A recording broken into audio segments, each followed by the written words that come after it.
Rusia memamerkan peralatan militer canggih yang disita dari tentara Ukraina maupun gudang amunisi yang dikuasai. Sejumlah peralatan tempur mutakhir seperti Javelin dan Stinger dirampas.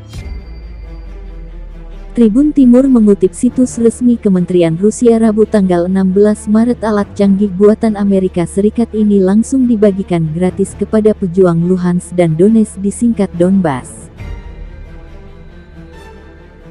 Tentara Rusia menangkap tentara bayaran asing pada Senin tanggal 14 Maret malam. Tentara bayaran ini ditangkap bersama sejumlah tentara Ukraina di dekat Guta Mezhigorskaya.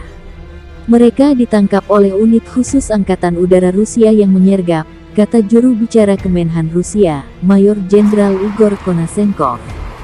Pasukan Kremlin juga menyita 10 sistem rudal anti-tank Javelin buatan Amerika dan sejumlah senjata lain yang dipasok oleh negara-negara barat ke Ukraina.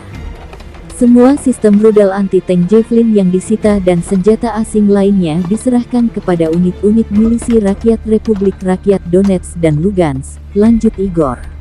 Mengutip Wikipedia, misil Stinger adalah sebuah peluru kendali darat ke udara yang dikembangkan di Amerika Serikat dan digunakan oleh semua cabang angkatan bersenjata Amerika Serikat, yang mulai digunakan sejak tahun 1981.